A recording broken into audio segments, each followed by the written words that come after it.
You might think karma is just some spiritual belief, some feel-good fantasy about the universe rewarding the good people and punishing the bad. But what if I told you that karma is real? Just not the way you think. There's actual psychological proof that what you put into the world comes back at you. Be a great person, life tends to go your way. Be an a-hole, let's just say people notice. And today I'm gonna show you exactly how this works psychologically, socially, and even financially. Most people think of karma in a mystical way, some kind of cosmic justice system that balances good and bad deeds. You help an old lady cross the street today and magic to get a promotion next week. And honestly, while that sounds very nice, it's not exactly how things work. The truth is, karma isn't supernatural. It's psychological and social. The way you treat others directly influences how others treat you in return. Sometimes instantly and sometimes in ways you don't even realize. The energy you put out shapes your opportunities, your relationships, and even your level of success. And I know this isn't just a theory, I've seen this in action everywhere, in business, in friendships, in airports through my job, in random street markets on my travels. The same patterns repeat over and over again. So let's break this down with real science and examples, starting off with a point that might actually surprise you.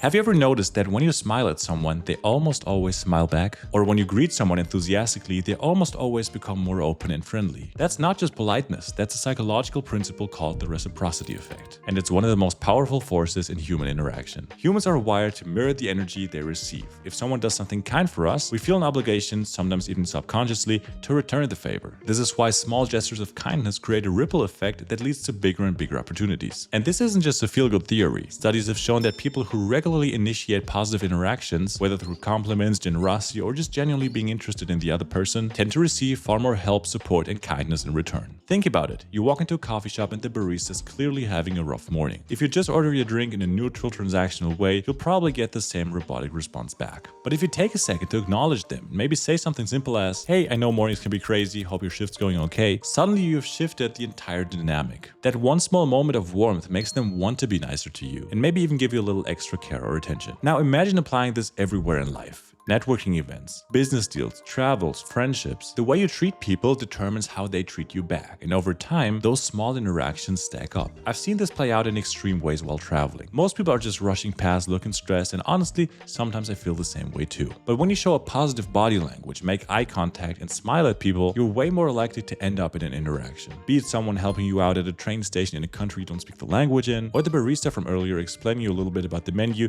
when you don't know what to order. This is why going through life waiting for other people to be nice to you first is a losing strategy. If you want better treatment, more opportunities, and stronger connections, be the one who sets the tone. And while that's already a powerful advantage, it's nothing compared to what I'm about to share next. Because this next principle doesn't just change how others treat you, it changes how you see the world itself.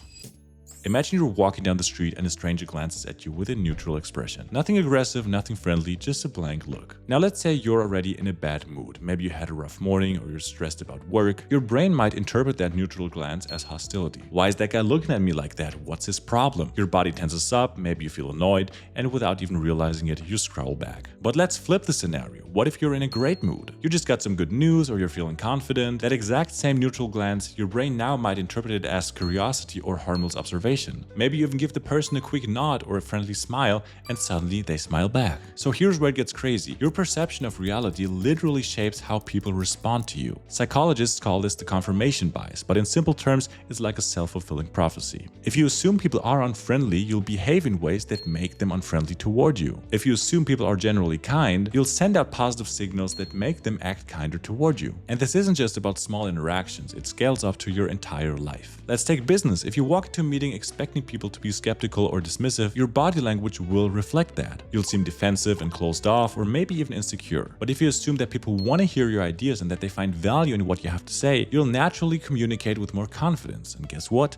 People will believe you. The same goes for travel, for example. I've been to over 100 countries, and the biggest difference between travelers that I see is the mindset going in. The ones who expect a place to be dangerous, rude, or unfriendly tend to find those things. They find these experiences because they're looking for them. But the ones who go in open-minded with curiosity and warmth almost always come back with stories about how welcoming and generous people were. So how do you use this to your advantage? Simple. Always assume the best first. Walk into conversations assuming people like you, and approach new situations expecting positive outcomes, and give people the benefit of the doubt. Because when you do, you'll notice something weird. People start proving you right. And while this shift in perception is powerful, there's still one more layer to this. Because it's not just about how others see you, it's about how you see yourself. And that's where things get really interesting. Think about the last time someone did something incredibly nice for you. Maybe a stranger held the door open when your hands were full, or a colleague went out of their way to help you with a task. How did you react? You probably felt a little warm inside, maybe even grateful. And here's the key. That feeling made you more likely to pass the kindness on to someone else. This isn't just a fluffy feel-good idea. It's a real psychological phenomenon called the identity feedback loop, meaning the way you act reinforces the kind of person you believe yourself to be, which then dictates how others treat you and in turn how you continue acting. Let's break this down. Imagine two versions of yourself. One version walks through life assuming people are selfish, rude, and only out for themselves. So you keep your guard up, you don't go out of your way for others because why should you? Over time, you start seeing more and more proof that people really are selfish. The other version assumes that people are generally kind, that generosity comes back around, and that helping others benefits you too. So you hold the door open, you smile, you say thank you and have a nice day, and guess what? Over time, you'll find more and more proof that people really are kind. And here's the thing.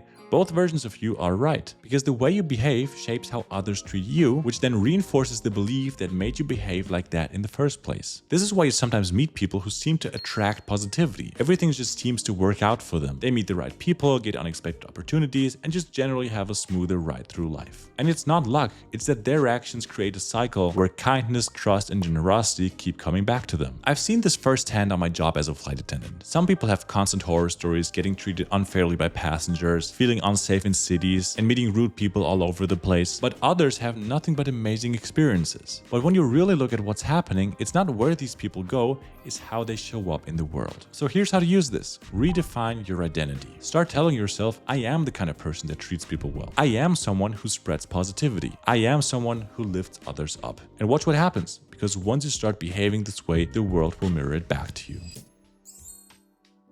So we've seen how small acts of kindness create ripple effects, how generosity isn't just about giving, it's about unlocking opportunities, and how approaching life with the right energy attracts the same energy back to you. The truth is, the way you treat people shapes the way the world treats you. Every interaction is a chance to build trust, open doors, and create a network of people who actually want to help you succeed. And here's the best part, unlike mystical karma, this is something you can control. You don't have to wait for the universe to send you good fortune. You can literally manufacture it by the way you show up in the world. So the next time you're deciding how to treat someone, remember, every action is an investment. It might not pay off immediately, but over time it builds a reputation, a network, and a reality that works in your favor. And that is why, in a way, karma is real, because the energy you put out will always find its way back to you. If you now want to know more about how to get ahead and live a happier life, click here to watch this video about 5 habits that genuinely improved my life. So thank you very much for watching, and I hope to see you in the next video.